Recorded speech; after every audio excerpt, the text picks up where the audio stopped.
Only one man could destroy a Caribbean island. Only one man would drive a car with an ejection seat. Only one man can turn off an atomic bomb, blow up a volcano, hold a helicopter in a suitcase, a rocket on his back, artillery in one hand, and a beautiful woman in the other. Only one man. Who are you? My name is Bond. James Bond. He's back. Sean Connery as James Bond, 007, in Ian Fleming's Diamonds Are Forever. He's back in the diamond fields of South Africa, in the casinos of Las Vegas, on an offshore drilling rig, and 180 miles in space.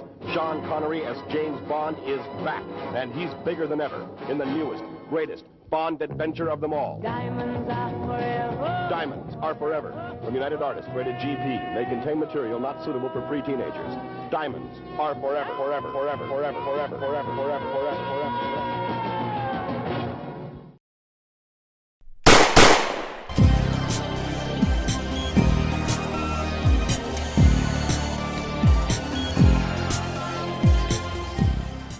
Hello, ladies and gentlemen, and welcome back to the James Bond Complex. I am one of your hosts, Edgar.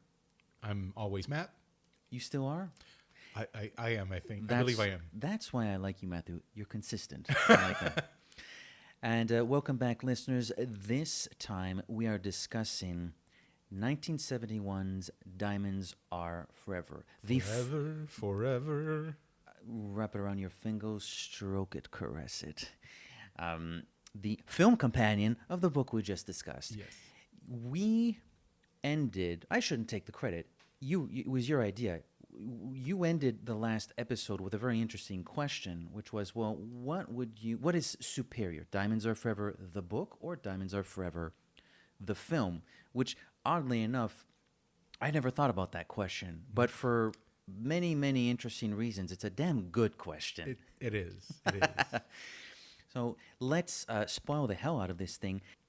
In the film's pre-title sequence, James Bond is a one-man wrecking crew tracking down Ernst Stavro Blofeld. Forceful interrogation methods lead 007 to Blofeld's secret hideout, where a mud-based plastic surgery experiment will enable the Spectre leader to have body doubles. Bond spoils the fun, sending his arch-nemesis off to hell. Upon returning to MI6, Bond is summoned by M to investigate a possible diamond smuggling operation that has its starting point in South Africa and endpoint in Las Vegas. His first stop is Amsterdam, where, under the guise of smuggler Peter Franks, he makes the acquaintance of Tiffany Case, a bit of a pro-hustler herself. With her help, and the help of regular CIA contact Felix Leiter, Bond makes his way to the sinful city of Las Vegas. Gangsters, diamond hustlers abound, as does the unambiguously gay duo of Mr. Wint and Mr. Kidd, and all roads seem to point to a certain Willard White, the film's stand-in for Howard Hughes, who no one has seen for years. Bond eventually discovers that Blofeld still lives and has taken White's place. The diamonds are to help construct a space laser satellite mechanism that will allow the villain to hold the world for ransom, which leads to a climactic battle on an oil rig, during which Bond foils Blofeld's plan. Before Bond and Tiffany can safely sail off on their cruise, one more attack comes from Mr. Wint and Mr. Kidd. Mr. Kidd is given the flambe treatment, while Wint is served a bombe surprise with a tight squeeze. Bond and Tiffany finally embrace, end credits. Very well done. I tried to put a little bit of character into it. Yeah, no, it's there's some few I try not to crack. I can appreciate that. Thank you very much. So now that we know what happens in this film, let's start talking about it. I think, as we are wont to do, we go chronologically with the books. And I think we tend to do that with the movies, or we try. I think in this case, it's super important that we go in chronological order of the movie's plot, because the pre-title sequence, for tons of reasons, is super interesting. One of which has nothing to do with Diamonds Are Forever, the book, but another movie. But before we do so, I think it's also important to mention a few things. This is our first Connery. Quite shocking, positively shocking, And for this to be the first Connery. It's his first and his last. Yes, it is. At the same time. Yes, it is. I listened to the audio commentary. I've watched a few documentaries, and a few facts that I found fascinating. Budget for this movie was $7 million, which is a lot of money. Do you know how much went to bring back Connery back from retirement? I know I've read the figure. I'm going to guess 1.5 million? 1.2. 1.2. Yeah. So 1.2 million is taken off just to pay your lead actor. So you're left with, He's giving that money away, by the way. I know, but you're left with less than $6 million to make the movie, which is below the budget for On Her Majesty's Secret Service. You know what I find funny? Obviously, there's inflation, so the movies cost more as the years and the decades go along.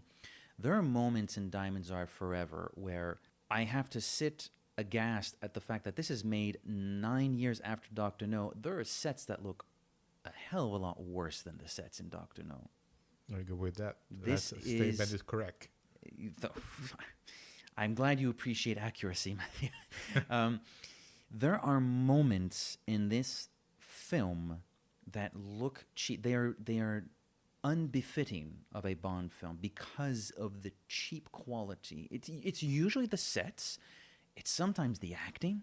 You can feel the polyester of this movie. You can smell it. It smells like polyester. Shall we get to the pre-title sequence? Actually, you know what? No, let's get to the... I see you have a picture of the gun barrel. But I have a few more things. Please. You know, also I found it very amusing that they were planning to do a direct sequel to Goldfinger with his brother, which I guess they would have renamed them Diamond Finger. No idea. A very strange... Well, the end product that we eventually have is strange. That would have taken it to another level. Yes, it would. I've heard something about there would have been a line of dialogue in the film where this Goldfinger brother, whatever his name would have been, would have alluded to the Auric Goldfinger and saying, "Oh yeah, my brother was a little retarded" or something like that. Like I've heard that a few times from a few sources. A little bit dense. A little bit dense, possibly.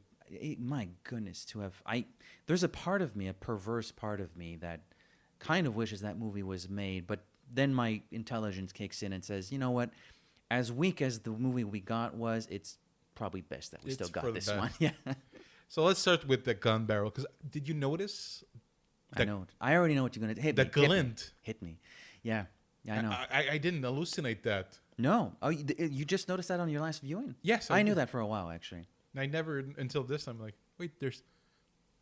Okay, are they... At first, I'm like, are they trying to make a 3D effect? And no, I think it's just a glint, kind of like from a diamond. Yep. It really looks cheap. I love it. Really? Yeah, I think it looks awesome. And also, Connery's still wearing his 1950s hat. And it's a little weird. They could have reshot that. Could have reshot that. Is that... It's funny enough, I noticed the glint. You did not. What I never noticed... Maybe you have. Is it still the same Connery footage from what Thunderball would have been the first one he shot? It's still the same footage? Yes. Okay. So they're not doing it Daniel Craig style where it's always a different gun. Then we have they're building to Connery again. But I think the opening sequence is indicative of the quality of the movie that we're going to get, because there's you don't see Connery's face. There's a lot of body doubles, and you see there's a lot of bad ADR, additional recorded dialogue. Where is he? Kyra. I can't do it. Listeners can't tell what I'm doing. I'm keeping my mouth wide open while trying to say the name of the city, Cairo, because somehow this character who's being accosted by Connery, or excuse me, by Bond, can do that. Is it Bob Simmons? I think it is. It's terrible. It's terrible. And when Bond sends him sliding across the floor and, like his head hits the wood, and it almost looks like a freeze frame for 2.5 seconds. Oh, that's the director. What's funny? It's our first Connery, not our first Guy Hamilton film. We talked about Guy Hamilton a couple months ago for for Live and Let Die. It's the first of the Mankiewicz trilogy. It is, and it's funny that we're recording this now, because I actually just very recently did my own pass on the Live and Let Die recording. In that episode, we do allude to the Mankiewicz trilogy, and then like an idiot, probably because I hadn't watched Diamonds Are Forever then, I'm like, oh yeah, and Roger Moore's like really delivering great lines, and yeah, this is like such a Roger film. Yesterday afternoon, we're recording on a Sunday. Yesterday afternoon, I watched Diamonds Are Forever. I'm like, I know these are exact same, like super sleazy but really funny lines. This is the first Mankiewicz film. It wasn't a Roger thing, although Roger is superb in delivering those lines. No, it starts in Diamonds Are Forever. Yeah. It is a Roger film for all intents and purposes. Yeah, well, Connery is. He walks funny at times. I don't know if he. You said Dark Knight was made 9 years earlier. He really looks old. Even comparing to You Only Live Twice, which was made, what, 67, 68? Yeah. He really looks like he's aged. It's not even 10 years. He looks 10 years older. He looks old. In this I don't movie. think people aged particularly well back then. Lots of people smoked a lot. People drank a lot. We didn't have the healthier habits we have these days. I just don't think. I think people looked much older than what their age actually was in the 50s, 60s, and 70s. That's always a vibe I've gotten. But I find he looks better. He looks more fit in Never Say Never Again than he did in Diamonds Are Forever. It's no secret that he always had a contentious relationship with the Broccolis and the Saltzmans. So, and again, well, you just alluded to it in your notes. They really had to rein him in and lure him back with an absolutely, for 1971, an astronomical salary. Yeah, Marlon Brando sized. Yeah, Marlon Brando size salary. There you go. So I don't think he's particularly keen on showing up, but they're giving him a lot of money, and he has this charity in Scotland that he wants to give it to, and good for him. You know, I'll tip my hat off to him for that. There's no question. But I don't think he's particularly keen on being on set, which is maybe not the case about, 11, 12 years later for Never Say Never Again, where he's not working with the Broccolis or the Saltzmans anymore. So he's sort of doing his own little thing. One of the comments that often comes up about Connery, in addition to the fact that he does look older, is that he looks so out of shape. And I'll be honest with you, for the longest time, I held that belief as well. But watching the film again yesterday afternoon, man, if I can look like Connery when I'm 41 years old, I won't complain. I think it's because he's so insanely fit. I mean, he was a bodybuilder. By the time he's filming Dr. No and You're From Russia with Love and Your Goldfingers, he was bodybuilding not that long ago. He's like the Daniel Craig of the early 60s when he's doing Dr. No and From Russia with Love. Yeah, obviously 9 years later when he's not interested in the role, he's not in as good shape. Is he out of shape? I don't think he's out of shape. You got the Peter Franks fight, elevator fight. Like, that's a lot of energy. They're really giving it a go. So he doesn't look as spry as in the 60s. There's no way for me to argue against that. Is he out of shape? I don't think he's out of shape. He's not in as good shape as in the 60s. Well, you're still saying that he's not in the greatest of shapes. I'm not saying he's out of shape, though. Still, there is degradation. He's got a little bit of a chin here, but... I think people are... it's a fair assessment that he's not in best possible shape, and I don't think he was properly motivated to get in shape. He didn't have anything to prove when he made that movie. I think he was in for the paycheck, and I think it's noticeable. I think when he did Never Say Never Again, he had something to prove to himself. He had to... I think he wanted to show that he was still capable action lead, and after that, like, his career really got a boost from Never Say Never Again, and he was, I think for the rest of his professional career, he's been rather fit. Even when his last movie, The League of Extraordinary Gentlemen, it was still, like, for a man in his 70s, pretty fit. You know, we're saying these things about Connery and, you know, how interested he seems to be in the role for this film anyways. It's funny, you read books like the James Bond Archives or Some Kind of Hero and many, many other sources. The actors, you know, your Joe St. John's, your, not Donald Glover, Julian Glover, I think, plays Mr. Wint. You know, Charles Gray, the director, Guy Hamilton. Unless they're, like, absolutely petrified that Sean Connery is going to break down their door and assassinate them, so they want to protect their behinds, nobody's ever said anything bad about Connery on set. No, I think he's been a professional. Even though he came back for monetary reasons, I think he's still a professional. He's not going to be a jerk and Yeah, exactly. And mess up the. Like, he's not going to do like Brando did when he made the Island of Dr. Moreau and mess with the production. yeah, that's an infamous story. No, I agree. And I'll give Connery credit for that. But I'm happier living in a world where I know that even when he doesn't really, in a heart of hearts, want to be making that movie, he is a professional. He will show up on time. He'll know his lines. He'll be kind to the other actors. He'll be generous with the other actors. He'll have behind the scenes pop with Joe St. John. I'm spreading rumors now. Although, again, those pictures. Yeah. And he'll just do his job. Like, I can respect that. I am relieved. I'm happy to know that at least Connery will do that, even though, no, he did not want to make that movie. They're paying him. He will do exactly what they're paying him to do, which is kind of give a performance and, help out the other actors. Which, again, through all those books I keep quoting, his co-stars and director, yeah, we legitimately, honestly liked working with him on this movie. Yeah. I think we said everything we had to say about Connery for the behind the scene. So back to the movie and the most ridiculous sequence. Is this the most ridiculous in the movie? There's a lot of. That's another question we have to answer by the end of this podcast. What's the dumbest sequence in this movie? The mudding scene, because that's clearly from the book. Yeah. I hadn't read the book in so long that for years I hadn't clued in. But since I've read the book this week and yesterday watched the movie, I was like, oh, they are taking some things from the book. My God, that's bad.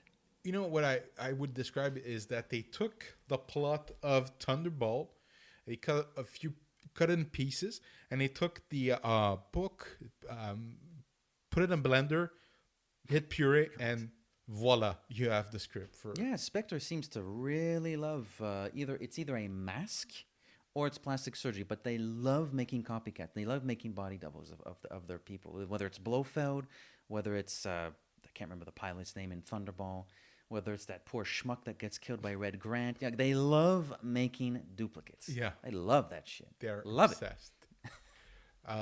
So it's there's a dude, and now Blofeld. The mousetrap. Yeah. Oh, I love it. Ironically, when I've been spending this whole afternoon trying to break my MacBook.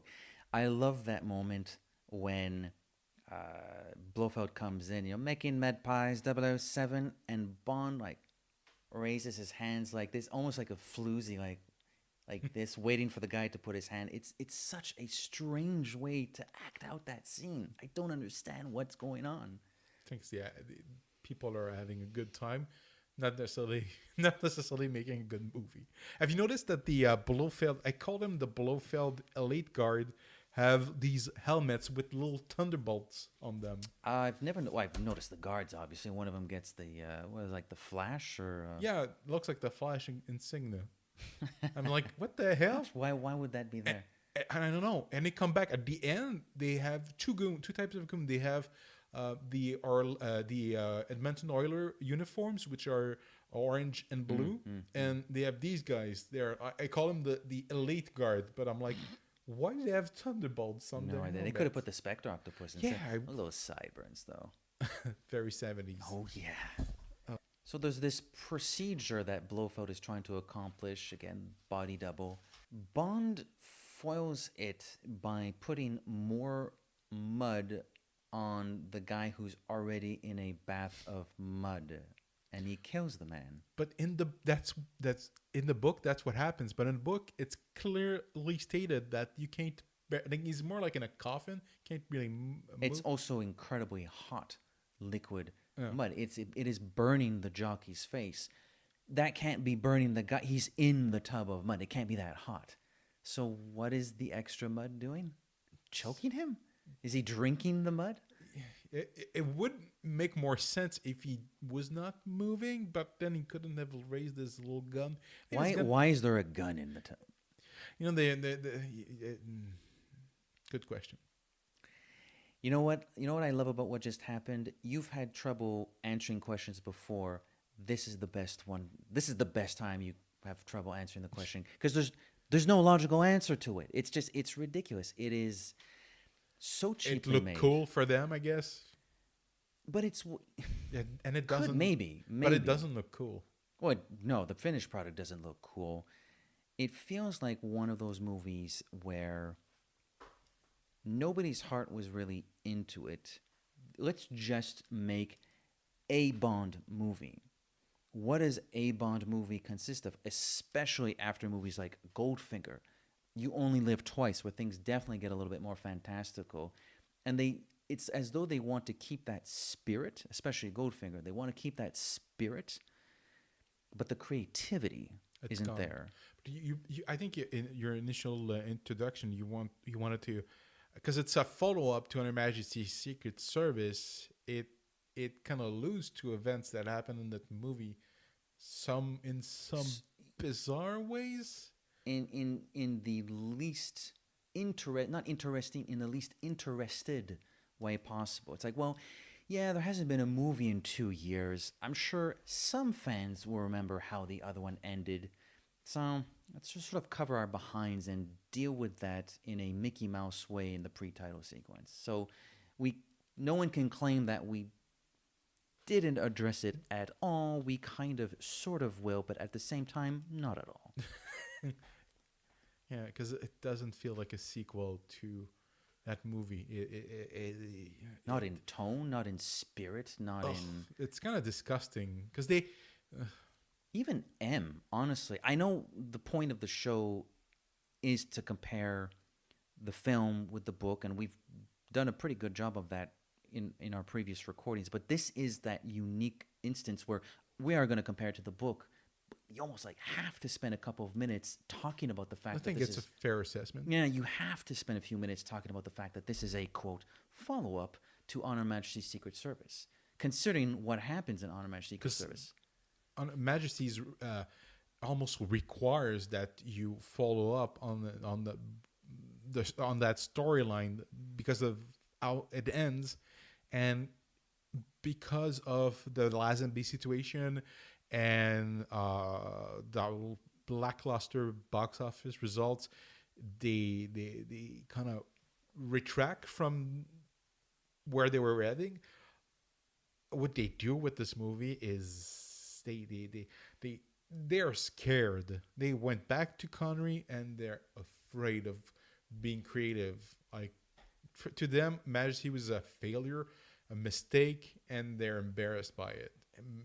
History proves that it was a justified gamble, that they had they stuck to their guns, I think in the long term would have been successful. But it's not as though Majesty's didn't make money. It made money, but not as much as they were hoping. So Lazenby's gone, although that was mostly of his own volition. Peter Hunt is gone. The tone of that film is gone, to the extent where after the pre-title sequence, we do get a very good Shirley Bassey song, though. I do like the song. I do like the sound.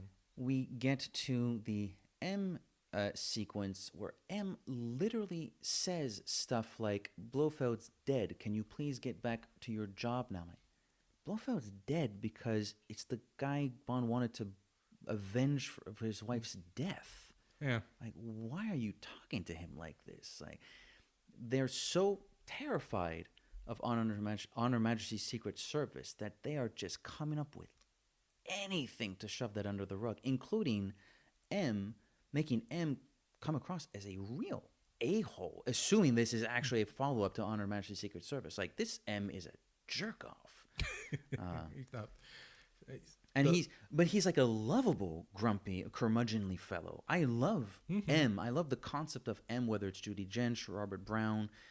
What's the matter with me? Original M.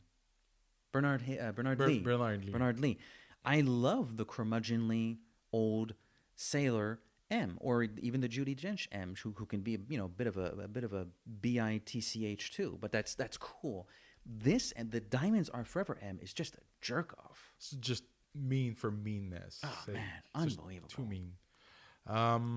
We also get our introduction to Winton Kid very early, kind of recreating that scene we previously mentioned. Scorpion, Yeah, the desert. Scorpion. Although it's in South Africa, I think, but whatever. It's what's funny is a friend of mine was stung by a scorpion. I found out very recently. Oh, how'd that go? It's not lethal. It's not necessarily lethal. Oh, neither is a tarantula. But they still use that as a. Apparently, it hurts like a mofo. It really hurts. But Well, I'm sure if the she's scorpion just stung in her ear. She said, and apparently, really. ear. Yeah, Was she like lying down or I something? guess so. I didn't get all the details because she's traveling, and I was like, "Wow, really? I'm gonna use that on the podcast."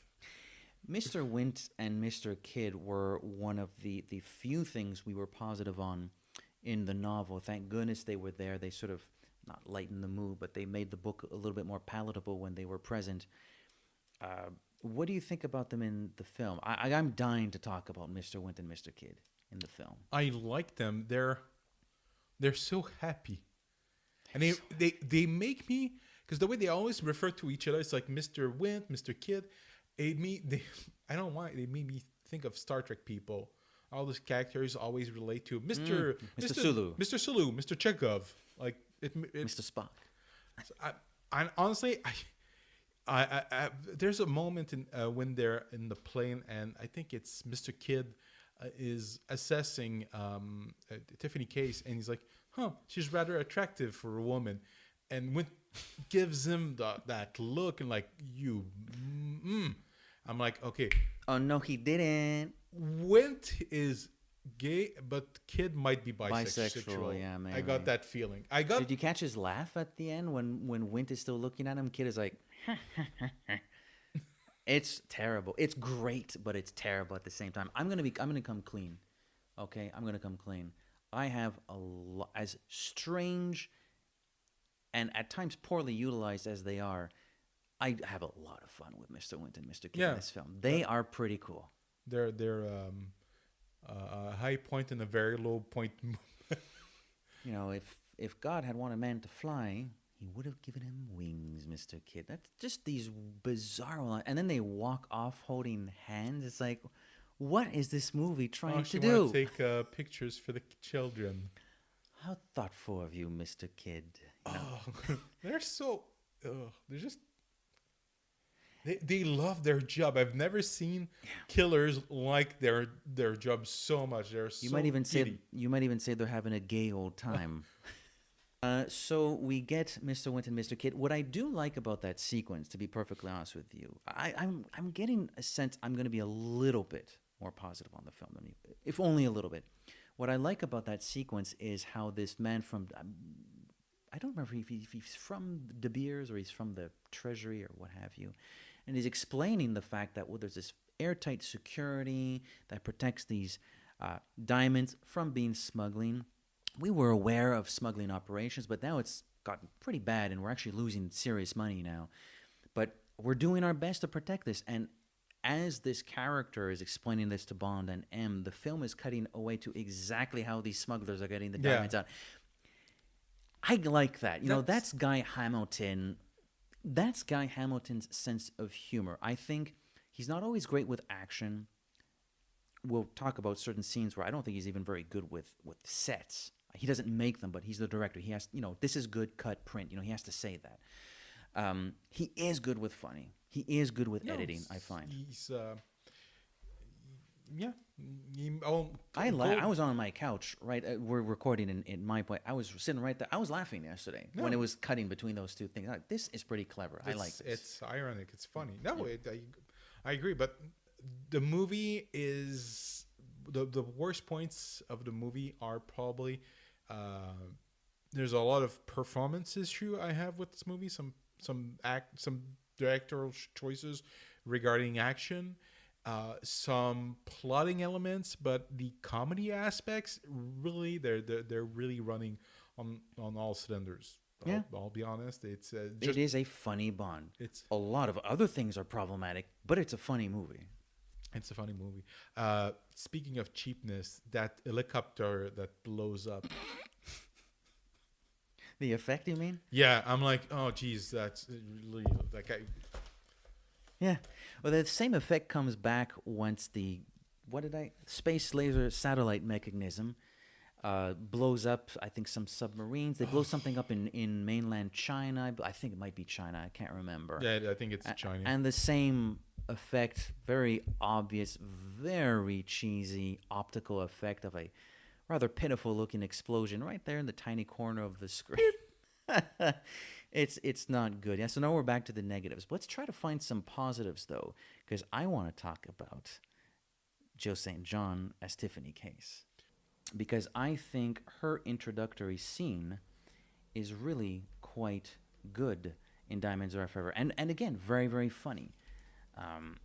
When she changes her wigs and dress. Well, does she dresses up or dresses down? Because I think she's in her underwear. She shows up with a different outfit, and I think she changes outfit like 2 or 3 times. She's born in 1940, and she's 31 in Diamonds Are Forever, which is kind of the age I have in my head when I see her.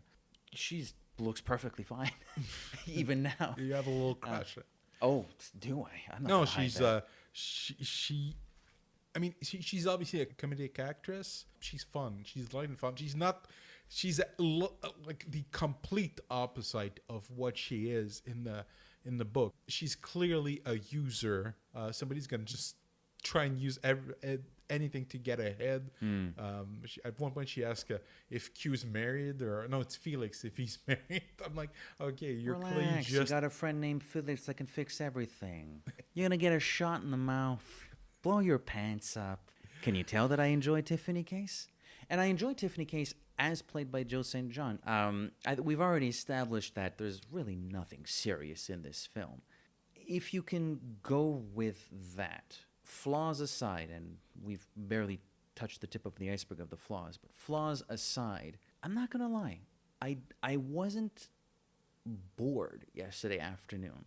Despite everything that we've already talked about and will talk about, I was not bored. I was somewhat entertained. Mildly entertained. But I think it's because I've just seen the film so many bloody times that by now I know what I'm getting myself into. No, I don't think I'm. I do. I don't. I'm not. I wasn't bored. I just rolled my eyes a lot of times. Like, oh, really? We're doing this? I do think I get the same feeling from Diamonds Are Forever that I do when I watch A View to a Kill. And we actually saw A View to a Kill at cinemas a few weeks ago. It was playing on a special engagement here. And that vibe is I'm kind of, sort of with the movie for about an hour. And then the second hour, I sort of like trail off a little bit because it's just, not only was the first hour not great, the second hour is worse than the first hour, which itself was not great. You know? I think it suffers from the last Bond movie syndrome because Connery doesn't go out on a high note. Roger Moore certainly didn't, and Pierce Brosnan embarrassed himself almost, I would say, with the last movie he made when he's parasailing. Yeah, he didn't write or direct it though. I actually feel bad for Brosnan. I feel bad for him, but I'm like, Jesus, like I'm trying to see their point of view when they're asked to do something as ridiculous as parasailing. And then they have to go on the press tour. Ugh. Yeah. It's great acting. I did my best work on this movie. Go see it. Nevertheless, we have the fight with Peter Franks. I love the little segment where he's gonna kiss somebody. I'm like, oh, I need to try that for real life, and I'm like, why would I do that? There's no. What floor are you? Oh, I used to do that with a couple of friends all the time. You speak English? I speak English. It's scenes like that where I know I'm going to contradict myself because I said it looks like Connery doesn't feel like being there. But there are moments where you're like, he is trying to have some fun. He's trying to have some fun. That I could see, like you could swap out and have Roger Moore do this scene. Yes. But not the elevator fight. That is an interesting decision. Does it really, really pay off? You know, it's such close quarters. It's not always incredibly clear who's doing what. But at least they don't chop it up to bits like they would today. Like they keep it at a respectable angle. And there are several shots that last 3, 4, 5 seconds. There's a great one. It helps that I watched the movie yesterday. But there's a great one where they finally arrive on a floor and the camera is sort of just to the outside of the door. Sorry, I'm escaping the mic here. I'm for distancing myself. And Bond, throws Peter Franks out, who sort of gets tossed against the wall, and the camera's kind of like just there's no cut. The camera's just like following it. Yeah. Like there's good editing going on here, at least in that fight. But it just ends in the most bizarre way because he gets thrown off the elevator, but the way it's shot and edited, it feels like he falls one flight of stairs. And honestly, I'm like, he's Might have dead. hit his head. He might have hit his head. He's dead. He's still moving a little bit. I'm like, is he? Yeah, he's kind of like, I guess it's probably spasmed, but I'm like, I'm like, what? He's dead? Knocked out. He's oh, okay, he's dead. And then my favorite part is when Connery takes out his wallet and changes it for Frank's wallet, and Tiffany Case goes through his things. Oh my God, you just killed James Bond, and the only Is that who it was? It just goes to show that not everybody's indestructible. and the only piece of identification he has is the Playboy Club. I know. You don't go around killing James Bond and just waiting for the cops And to everyone arrive. knows who he is. It's just bizarre. It's just, I know. But it's one of those things. It's a very, very funny gag that, despite how hilarious it is, you know in your gut they shouldn't be doing that. Like, enough with these weird inside jokes. This never happened to the other fellow. Funny line. Why is it in this movie? Or not this movie, Majesty's. that should be on the cutting Yeah, room. deleted scene. Or Something like that. deleted. Yeah, but this It is funny. I laugh too. product placement it's- also. That's true. And Hugh Hefner, as I believe we've talked about before, big fan of James Bond. So He's influential in the popularity of the series. And so now we're moving. Oh, the worst Felix Leiter. you're looking okay. Oh God. Not about worse, just No. bland. No. Who's worse than this Felix Leiter? Live and Let Die. Excuse me, Live and Let Die. I'm so sorry. The Living Daylights, Felix Leiter. No. Really? You're going to say this guy is worse than the Living Daylights Felix Leiter? Wow. I just think he's bland. I don't hate the guy. He's just not that fun. First off, he's way too short. Like, to me, Felix Leiter and James Bond are almost equal. And he's 1 foot taller. I'll bring that up when we review Goldfinger, the film. I'd like to know if you remember that criticism. There's a definite grading system of Felix Leiter. Well, there's so many of them. We could have a grading system. A lighter grade. 50 Shades of Lighter. He's the worst. I'm sorry. Each time he shows up, he's like, "Oh, I'm too late. Oh, I'm too incompetent to do my job." Ooh. He's a little incompetent in this one. That's what I mean. He's the worst. I thought you were more alluding to the performance. As far as competency goes, He's there. Like they I hired said bland. an American actor, but the character himself is the worst. Like to me, they're all the same. It becomes one and the same, whether it's the performance. Can you believe that it's the same character? No, because it was played by Jack Lord, I know. Cess Linder, Rick Van Nutter. I can't remember this guy's name. You know what? Rick Van Nutter and Jack Lord, they feel like the same actor, like the same character. It's true. And everyone else, just do some. So strange that they keep doing this. So strange. But at the same time, you know what it means. The characters reset every movie. Like it's not really meant that we complain about continuity, but at the same time, back in the 1970s, nobody had VHS. Nobody could rewatch these movies easily. They'd aired them every other week. So you're not there for like the expanded universe. You're there for this. You're not there for Felix Leiter. And yeah, also you're perfect assessment. Then he's taken by a bunch of gangsters. And did you recognize one of them, or did you have to Google it? Because I did. I might have an idea of what you're. I think you driving might. at. There's two gangsters in that sequence. One of them shows up back in Live and Let Die. No, the man with the golden gun. That's the obvious one, but you're alluding to something else as well. Sid Haig is one of the Which one? the one in the back, the one that says I got a brother. That's Sid Haig. yeah, that's it. That's a young Sid Haig. Wow, I guess so. It is. And Now funny, that you say it, it's one of those things where I never would have thought it, but now that you've told me that, it does look like a young Sid Haig. I heard about it, and I'm like, I had to Google it, and I confirmed it. I got a brother. Small world. Yeah, I know. And then we move to oh god, Well, we go to the incineration. That's a funeral good parlor. That's a good sequence, but I don't like how it ends because he doesn't get out of his own. He does, because he knew, well, it's a bit of a gamble to put it mildly, but he's betting on the fact that it's fake diamonds, they will not kill him because they need to know where the real diamonds are. It's, in French, there's an expression, on t'étires la sauce pas mal, in terms of logic and betting on your life, but it's not completely unfathomable. They could have, But yet he probably should be dead, and the series is over. Shady 3.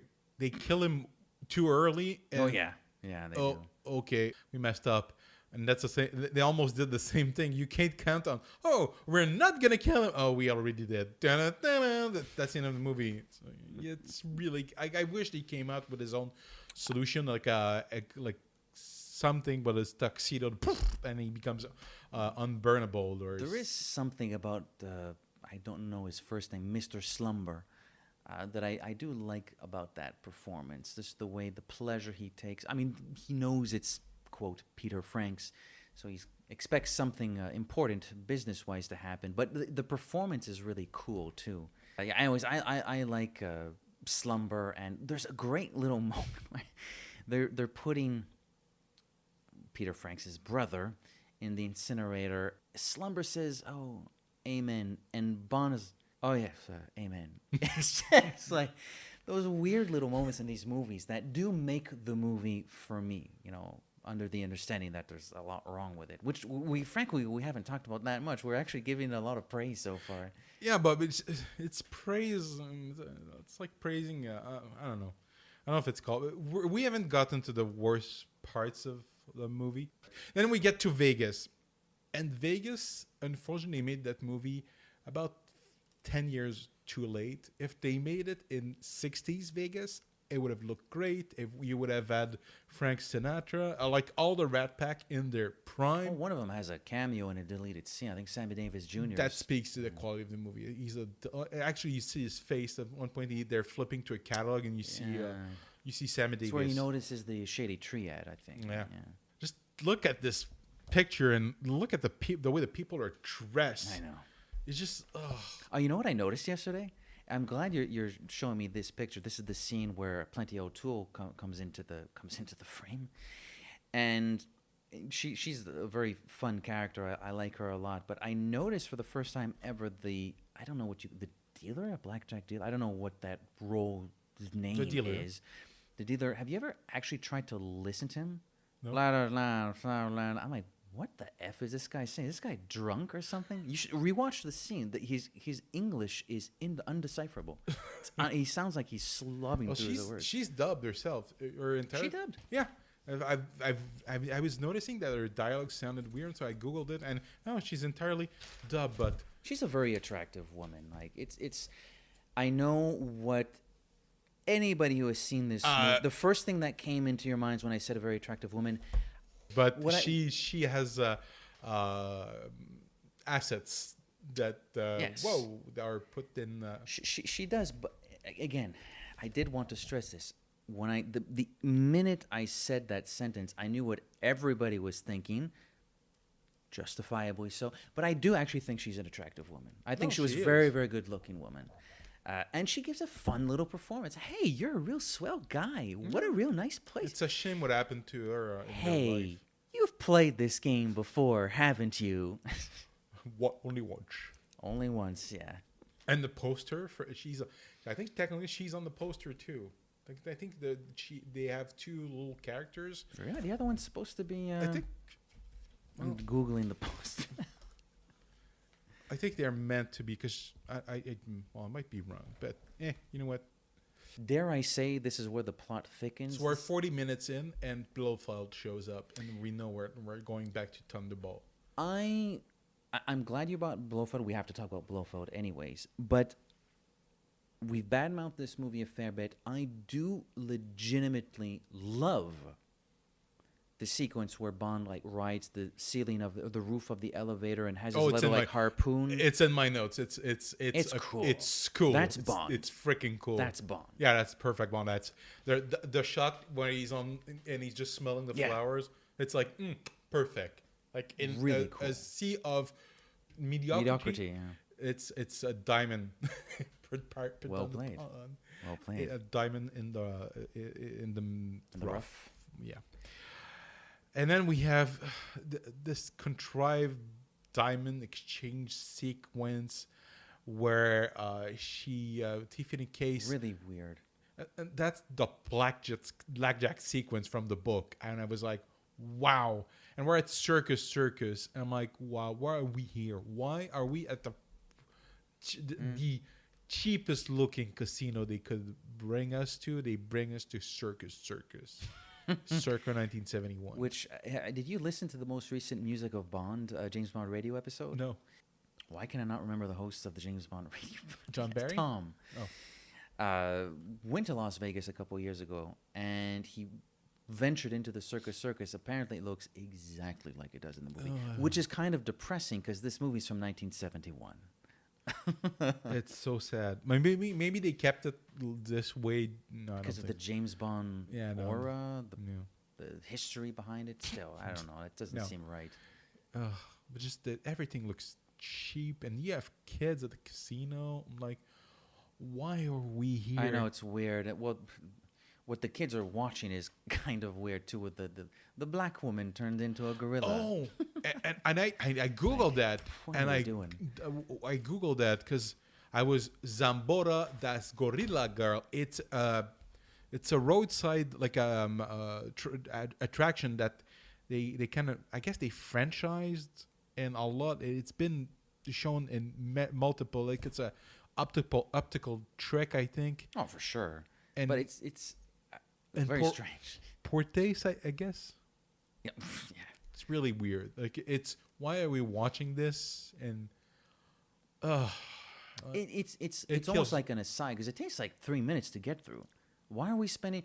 And this actor who's playing the mad scientist, very dangerous, complete silence. Do you want to know why we're seeing that character perform for so long? Because Guy Hamilton probably thinks it's hilarious. And Nope. That's the manager of the casino. Oh, in actual life, of Circus. So either the manager or actually the owner, and that's how they were able to get the locations. Like, I'll let you just as long as I'm in the movie, and I want to play this character. So what you you're saying, wanted to play this character and show this attractions. Like, what the fuck? So basically, this is like a proto Madonna situation where, like, I'll sing you a song as long as I get to be in the movie for 5 minutes. Yes. They could have said, yeah, shoot the scene and just cut it, but no. And we have the scene with Plenty O'Toole comes back to her home, and Bond's already waiting, and Plenty O'Toole is in the pool, dead. Pretty brutal death, which is odd because the movie's been so comical, so light, and in especially tone. that character. Yeah, well, and it's such a tertiary character. She didn't deserve this end. It's very violent. No, not at all. But you could almost argue that it's the filmmakers trying to make up for the fact that the gangsters in the book don't kill anybody. Yeah, no, these guys are efficient compared to their book counterpart. Everyone they are supposed to kill, they off. Funny. Except one. Everyone who touches those diamonds seems to die. I know the people getting jacked left and right in this movie. Mm-hmm. Anybody that's part of the pipeline, whether directly or indirectly, and unfortunately, well, it's not that Plenty O'Toole is part of the pipeline. It's because they think she is Tiffany Case. I think that's why they kill her, right? So they're out for There's a Tiffany. scene they cut of Tiffany Case returning to the hotel room when Bond is having intercourse, and that's a weird scene. We cut that. Bond shows up in his hotel room with Plenty O'Toole, and gangsters are already waiting. They throw Plenty O'Toole out of the window, and Tiffany Case is in bed waiting for Bond. And Bond just like takes his clothes off, and there's a weird cut that like he's about to get in bed, and it cuts, and it's the same scene after they consumed their relationship. It was just like, okay, I noticed that too. Really weird. I do like the moment when the gangsters toss Plenty out the window in an exceptional shot. I didn't know there was a pool down there. That's pretty cool. I like that. I like that gangster. We'll see him again. We'll see him again. And then yes, it's a good thing you're bringing these pictures, because I'm actually, despite the fact that I watched the bloody thing yesterday, I'm forgetting sequences from the movie. And there are things. The entire sequence when they kind of followed the diamonds that they They're gave. following Bert Saxby. Yeah. Because Bert Saxby is going to this Nevada desert compound. No, it's not Bert Saxby. It's the professor, the guy, and he goes to that van. Right. No, they're following Bert Saxby, who then contacts the professor, and then they follow the professor. And the way Tiffany Case blocks the exit of the professor's van. And there's another guy who gets beyond the professor and they start yelling at her, blah blah blah, and she's giving them attitude. And Bond sneaks in the van, but there's another guy behind him, and he sees Bond sneaking in the car and says nothing. Yeah, but Matthew, what you haven't understood clearly, there is something called road rage. He's so focused, he's laser focused on Tiffany that he's not looking at anything else. Oh, it's an explanation.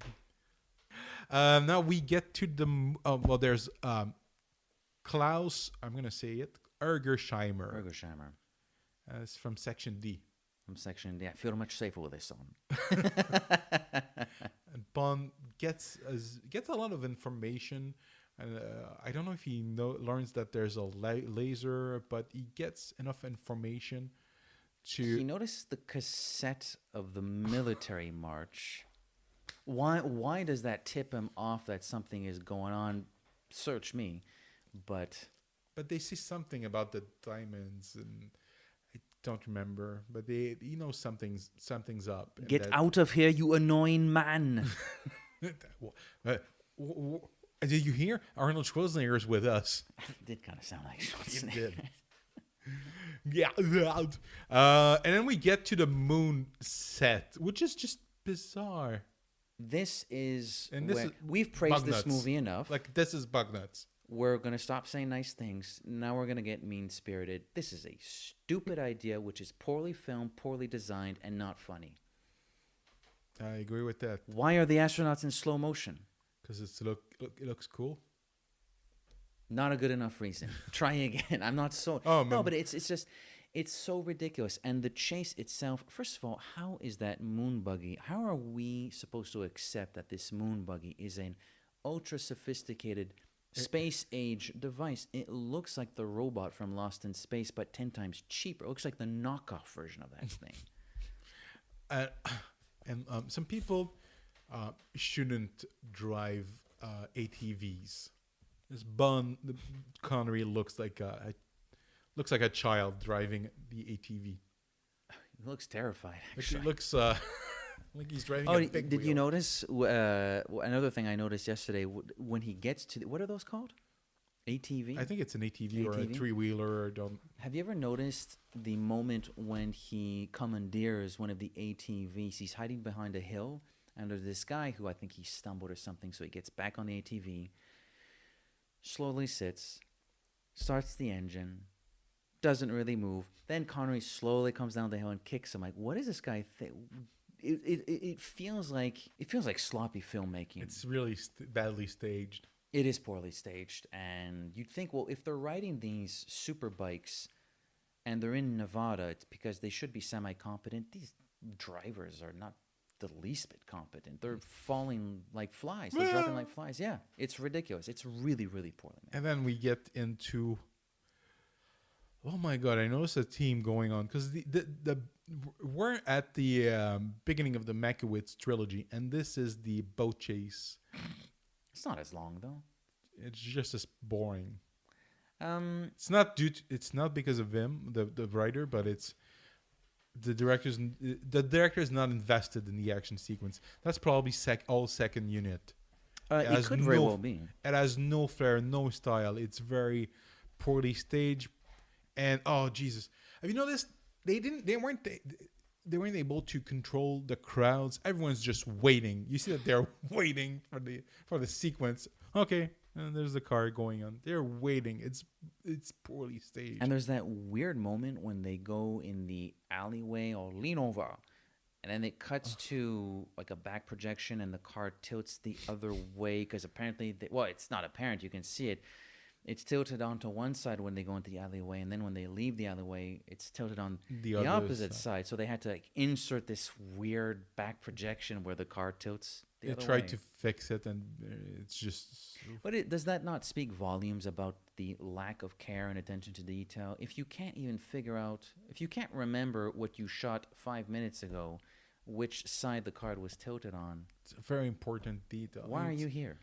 And the director is on the making of. It's like, oh, it came out two wheels looks good to me. It's like, okay, you clearly not really invest in the quality of your work. And we get to the scene in the elevator. I have the Mustafa drawing that I took a screenshot because I couldn't find a proper screenshot, but I love his I haven't bought that one yet. I've been buying his posters. I haven't got to that one yet. That's one like. It's not my favorite movie, but he took the best image of the movie and just put it in a poster. And we find Blofeld. Is he the worst Blofeld ever? Ever. Charles Gray, good actor, very charismatic guy. He's not my Blofeld. I don't think of Charles Gray circa Diamonds Are Forever when you say the name Ernst Stavro Blofeld to me. To be completely honest, I actually think of Telly Savalas. I know a lot of people think of Donald Pleasance. I actually think of Telly Savalas. Does that mean I don't like Charles Gray in this film? It does not necessarily mean that. It is not what I want out of a Blofeld, but Charles Gray is a damn charismatic actor. It's weird. I know I'm sort of like almost contradicting myself mid-sentence by saying this is not what I want, but he's really funny. But it's also not what I want, but I think he's really funny. He's horrible. He's miscast. Making Mad Pies 007? Right idea. Wrong pussy. Yeah. No. No. Oh, miscast? Of course he's miscast. He's not threatening, and just no gravitas, and you just... It's a bizarre. The only thing that he has from other Blofelds, he has the costume that Donald Pleasance. Donald Pleasance. He has Donald Pleasance's costume. I don't believe in this character, and he explains. We appreciate your predicament, Mr. Bond. Yeah, it's not. But look, Matthew, I'm just showcasing the fact that I appreciate his comedic timing. I am completely with you on the fact that this guy shouldn't be playing the baddest person on the face of the planet. We're on the same page. I'm just saying, it goes back to what I was saying earlier. If you can go with the fact that this is ostensibly a comedy, then it's a very fun performance. Yeah. But no, I don't want this as my Blofeld. Like but even a comedy, you need to take something seriously. You need, I don't know, it's not Austin Powers, but it's pretty close. Pretty damn close. It's really close. It's really close. If you're, that's the thing. It can, the series has devolved into self-parody. Like this movie is a self-parody. There, it's not taking itself seriously. It's gonna take, and that'll continue for a few more movies. Yeah, it's gonna take a while before they start. I think it's only until For Your Eyes Only that really they start taking it. There are moments in the 70s that harken back to actual storytelling. I think the way Bond and Anya meet in The Spy Who Loved Me, certain scenes in Moonraker, which we reviewed in a previous recording, maybe a couple moments here, there in Live and Let Die, but by and large, the 70s are an extremely light, much more comedic, family friend to an extent. PG, let's call it PG version of James Bond. Really PG down version. There's a lot of that in the 1970s film. You're right. Blofeld knocks out Bond, and Winston Cade carried his body. dump it in a pipeline. L Bond. The word lobby begins with L. At this point, I'm doing it because it's annoying. But yes, you're talking about Winton Kid. Well, here's a moment where Winton Kid script. Why? Matt, can I ask you a question? Mm-hmm. Thank you. Winton Kid have brutally murdered pretty much every mother effer they've come across. Why don't they brutally murder Bond? My guess is they put him in the pipe. They were going to kill him in some gruesome way. People started showing up for work, so they ran out, I guess. I'm trying to explain it to you, but I really don't know. Again, it's the lack of attention to detail. Really, it's like ridiculous. Sloppy movie. It's sloppy movie making, and it's. Remember what I was saying earlier about they're trying to capture the spirit of some of the previous films and inject it into Diamonds Are Forever. That would be something. They're trying to do that in the laziest fashion possible. Oh, bad guys come up with, so to speak, ingenious and clever ways to kill Bond. But they're almost too clever for their own good. That's why Bond escapes. But this is just dumb. This is just dumb. One of us smells like a Tots handkerchief. I'm afraid it's me. Sorry, old boy. He talks to the rat. That's funny. But it inspired a decent sequence in The World's Not Enough where he's doing in the pipeline. It has one of my favorite lines from Pierce Brosnan when it's not a great line. It's just I use it in my personal life when she's trying to defuse the bomb and she's like, "Oh, I've never done this on a live bomb and a live fuse or something." And Bond says, "Life gives us little challenges." It's just all right. I know, but each time like I have a problem or somebody complains about a problem, la vie nous apporte des petits défis. I think it's a funny line. And then we have my favorite Bond outfit, said no one ever. Oh, the pink, yeah. Oh my God. Weird, huh? It's not the pink, it's the tie, the shortness of the tie. Like some people wear their ties way too long, and well, it looks like a baby a baby bib. Baby bib. Big baby. Baby bib. But I see the a humanized interpretation of two Disney characters show up all of a sudden. Bambi and Thumper, yes. Bambi and Thumper. And I don't know if you're gonna. I'm Bambi, and I'm Thumper. And they're pretty proto Xenia on top and Mayday, like the athletic femme fatale. Like there's an evolution in the Bond villainess. There, it starts with what's her name in from Russia with her love, and then you have is it not Fiona Volpe? Fiona Volpe. You have Elga Brandt, and these girls, they're not important, but in the history of the franchise, they're the first woman that Bond has a physical fight, and he's overwhelmed because they're athletic, and he's an old man who's very out of shape and unable to do his own stunts. That's a fair point because although I love the idea, it is such a sloppy fight. Like, yes, the girls are beating up Bond. It's hilarious.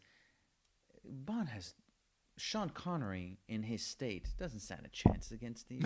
James Bond would whip the shit out of them, but this is a Sean Connery that doesn't particularly care for being on set, so he's not really going to train for this.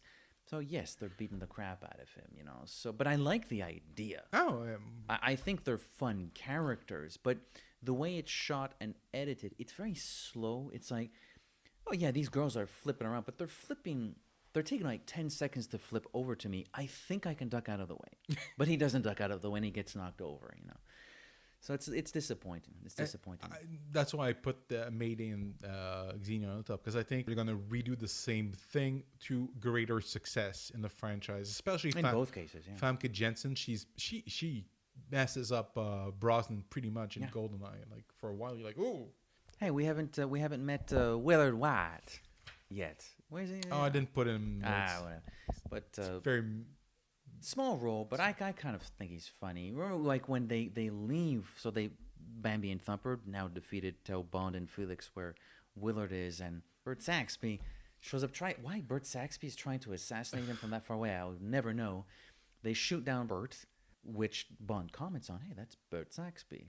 Saxby, tell him he's fired. A cheesy line, I kind of fun. I think it's funny. Fun personality. Let's get to your favorite part of the movie. It's Blofeld kidnaps Tiffany Case, and for some reason he's dressed as an old lady. And I wrote the note. Do you want to say the note that I wrote? Can I read this one? Oh, yes, it's PG. Blofeld in drag is the stuff of nightmares of Plato. Yeah, again, it's weird, and it's, no kidding, it's weird. And it emasculates your villain. Like when he's in hiding and he's dressed as a woman. It's like, oh. I wonder if it has to do something with the fact that the actor Gray, Freudian slip. He was gay, so I'm wondering if like they're supposed to be playing on that. But again, you have to distance yourself so much from You Only Live Twice and On Her Majesty's Secret Service for this to make any sense whatsoever. It's clearly not the same character. I know. What's weird is later on in the franchise they go back to On Her Majesty's Secret Service. They reference it directly. Yeah, it's the Blofeld in the wheelchair with a broken neck. Yeah. They never know what they're doing with this character. Blofeld is one of, and I will. Even though I don't dislike the character Inspector, I will include the Spectre Blofeld in this to a degree. Blofeld is one of the worst missed opportunities in the franchise's history. A character where if they had gotten him perfectly right, he would be legendary. He's still legendary, but almost for as many bad reasons as it's more good like a reasons. joke. So it's, people... He's a mockery of a villain. Like people, he's like a cartoon villain. Donald Pleasance, great actor, but they make him out to be like, weird and spooky. Telly Savalas, good actor, tough guy, but he's sort of like New Yorker Blofeld. Yeah. That's kind of weird. Charles Gray, really funny and charismatic, dresses up in drag. Christoph Waltz, I'm your brother. It's like they can never get this character right. Bond. I am your brother. Well, yeah. I don't know. It's almost like they don't want to get this character right. Point is, this Blofeld is not that interesting. The actor, I'm sounding like a broken record. The actor is interesting. His Blofeld is not interesting. No, he's better in You Only Live Twice. Yeah. It's actually sad. He's in one scene in You Only Live Twice, and I always found that scene particularly poignant because it just... The character just stops speaking. But we'll get there when we get there. My dear, you're showing a little bit more cheek than usual. She's just She's really. I mean, look. She's easy on the eyes. They're listeners out there. They're gonna be like, oh my God, two guys drooling over a gorgeous woman.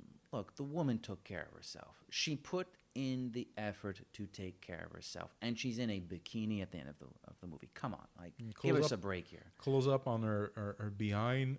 And yeah, more than one close up on her behind. Thankfully, she's also quite funny and charismatic in the film. It would be disappointing if she was just a wooden plank or an amorphous blob, which is a term I will keep on using once in a blue moon. I like that a lot. She's at least fun and entertaining. No, she is. It helps that she's incredibly easy on the eyes. I guess she's like hoping Bond will show up because she's not really a turncoat. She's not with Spectre all of a sudden. She kind of expects Bond to show up, so she'll help him, which she doesn't. she doesn't. She doesn't. And then, it's a shame it's black and white. Why did I do that? Yeah, but I know that hockey team. Yeah, it's. But they're wearing the Oilers colors. It's bizarre. Spectre, the official sponsor of the NHL. Oh, how about the countdown guy? 5 minutes and counting. Like, man, this guy's really keeping his cool because everything's blowing up outside. Does he not hear this going on? They spoofed that in Austin Powers also. Like a lot of things. This movie is pre-Austin. It's Austin Powers before Austin Powers. Can I say something? The more you keep saying that, they spoofed this in Austin Powers, they spoofed that. Ironically enough, the less I feel like rewatching the Austin Powers films because we already have it here. And this is the real deal. This is a film raté of James Bond with really stupid jokes. I don't really feel like watching the movie that spoofs the dumb jokes that we have in the real thing. I saw them this summer. I'll go to bat for the first Austin Powers still. I think it's still a good satirical look at the franchise. The sequel, the first sequel, a lot less so. It didn't age well because there was a lot of all of them have reference humor, but the third one is unwatchable. Oh yeah. Kevin Spacey shows up as fake Dr. Evil. So Bond kills Blofeld. Does he?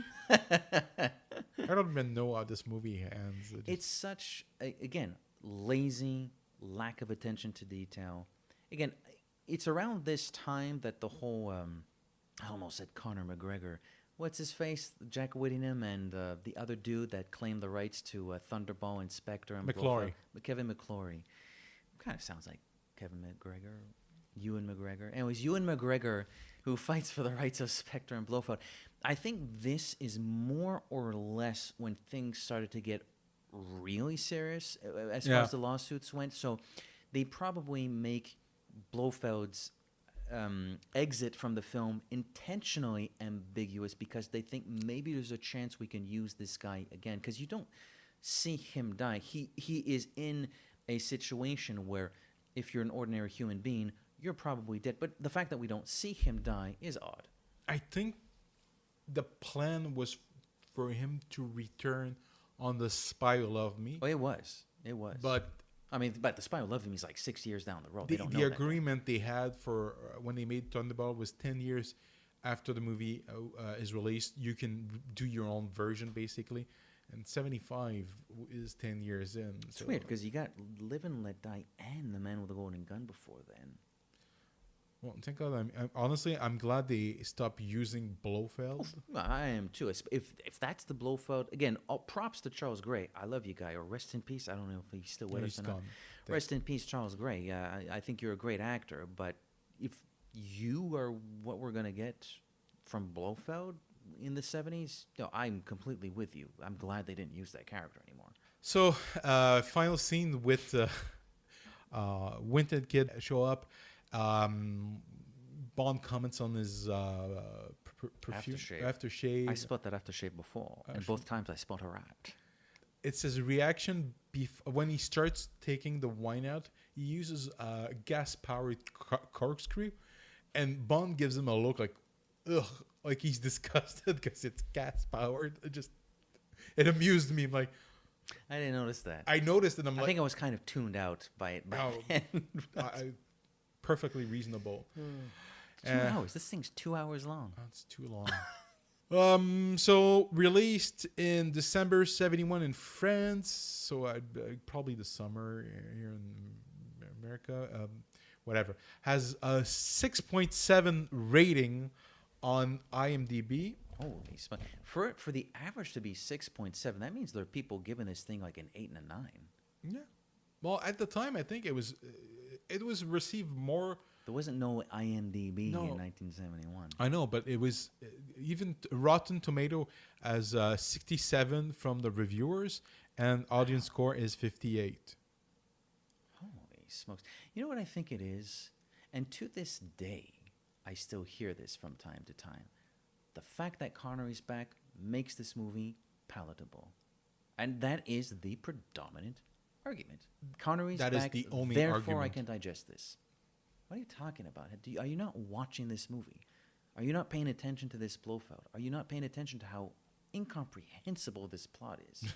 Are you not paying attention to the moon buggy scene? Are you not paying attention to the set in the pre-title sequence? Are you not paying attention to the fact that this climax happens on some sort of rinky-dink, cheesy-looking oil rig, which is the least Bondian possible climax you could think of, even if you tried hard to come up with uninspired Bond climaxes? Are you not paying attention to any of that? Connery's back so you can digest this movie? F you. F you. I hate that argument. And I'm a Connery fan. You're a Connery. Everybody loves Connery. Everyone loves Connery. I love Connery. That's a stupid argument. That's a non-argument. Metascore, and that's probably the most accurate, as 59, and it's mostly mixed. I don't think this movie has aged well. It's probably one of the worst. I don't know. It is one of the worst. And I've said more positive things. You've said a few positive things too. I feel like I've said a fair number of positive things, and I stand by them. I will not change my stance. I do think this movie is funny. I do like Jill St. John. I do like Charles Gray. I do like Wynton Kidd. I like those things. It's a great score. It's wonderful work from John Barry. It's a beautiful. That's score. why it's very light and energetic. I Really? wrote it in my notes. It's one of his better efforts. What did I just name, like, what, 5, 6 really good things? There's still more things about this movie that suck real hard. But I think we said it previously, but it's like it's the Bond franchise is a recipe. We enjoyed the taste, I think, generally. We still watch Diamonds Are Forever. Yeah, but sometimes it's still a bit sour. Sometimes it tastes a little bit funny, and this one's A little really stale. Still a little stale. Feels that's very good, sir. It's stale. It's old. It's you know, when they sometimes in the restaurant industry they take French fries from the previous evening and they recook them with a bunch of newer fries, and they put it with chicken that stayed in the oven way too long, so it's dried out. And you ordered delivery, but the guy took too long, so everything's cold. It's a little bit okay. You're still gonna eat it, but it's not very enjoyable. It's not satisfying. It's not like, well, your belly's gonna be full, but it's taste wise. I can claim that I watched a James Bond film yesterday afternoon, and James Bond are my favorite movies. I can make that claim. Yeah. I didn't watch a particularly good James Bond movie, though. It's a fair assessment. So I'm just going to go through my what's happening in the world of 1971, because I think it's fair. It's a fair assessment that there's a lot that happened that actually kind of relate to the Bond franchise, and sometimes more to do. You'll see. March 4th, 1971. You probably heard about the Tempête du siècle in Montreal. 42 centimeters of snow fell on our beloved Montreal city. Do you know what today's date is? March 4th. I didn't realize that. Thank you. Charles Manson is sentenced to death in 1972.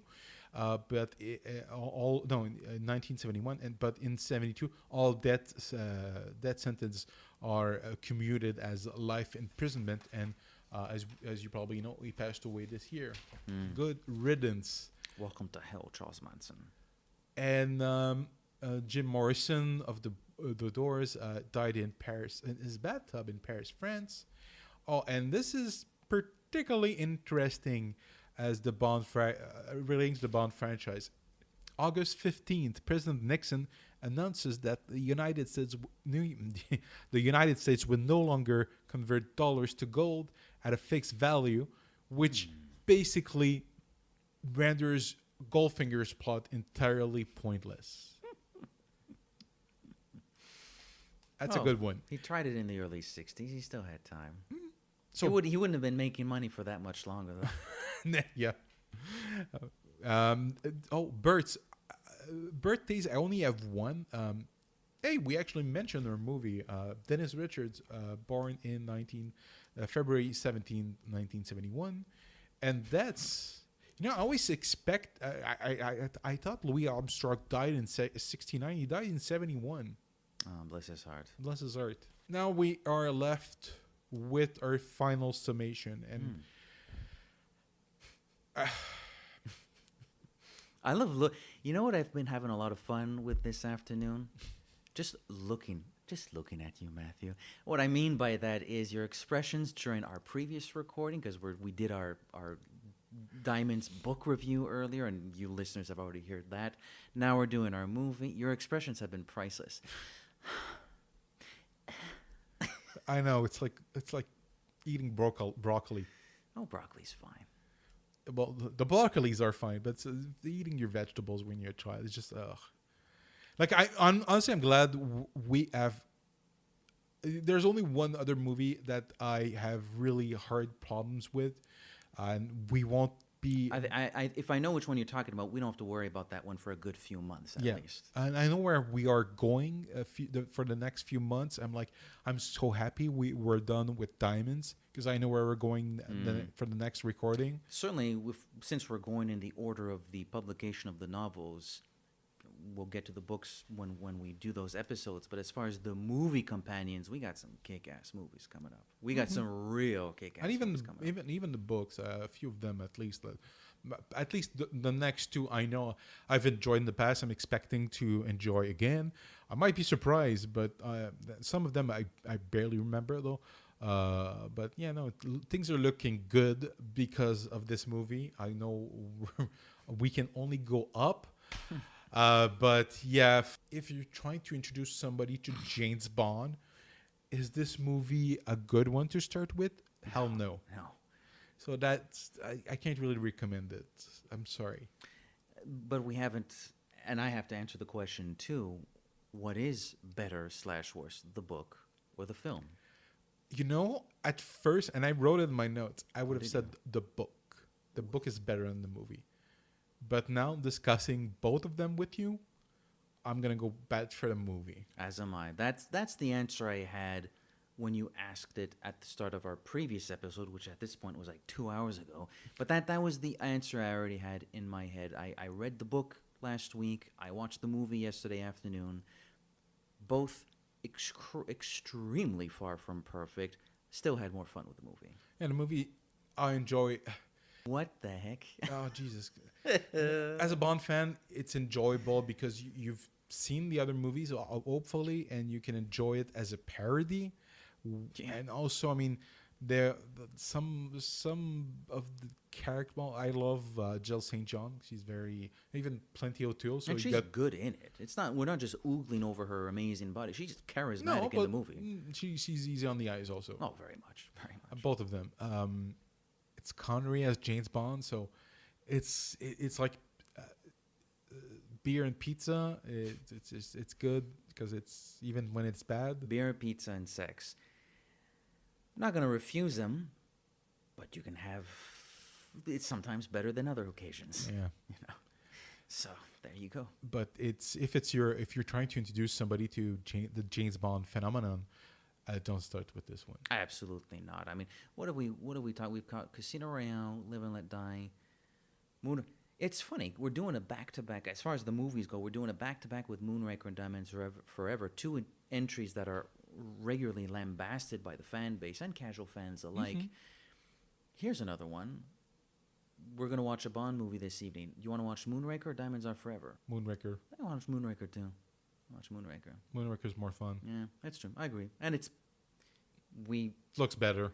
We dived into that film's problems, but I think we will agree that it's still better made. Mm-hmm. Geez, you see the money on the screen. Yeah, you do. There, you just see polyester. Yeah. So those are our final thoughts. Yeah. So yeah, final thoughts. I'm just going to echo your sentiment. It's not particularly good. I feel like I've had a slightly better time than you, but it's not particularly good. I would not recommend this to anybody. Alive or dead. Sure. We being the James Bond Complex, we are on the internet, www.thejamesbondcomplex.com. We have a Twitter account @thebondcomplex. We have a Facebook page. Please join us. We have an Instagram account, which is more your baby than mine, but please join us there. Matthew's doing a good job. I'm on Twitter @OOPOP, the word double_OH_pop. Matthew, I think you're on Twitter? I'm on Twitter @MattAuclair, with 2 T's. With 2 T's. And Kid is spelled with 2 D's, right? Mm-hmm. Is it? Kid? Yes. Yeah, 2 D's. Like James Bond, who always returns. Actually, and just like James Bond, who returns every time, the James Bond Complex will return in Ian Fleming's From Russia with Love, circa 1957. Merci, bonsoir. À la prochaine.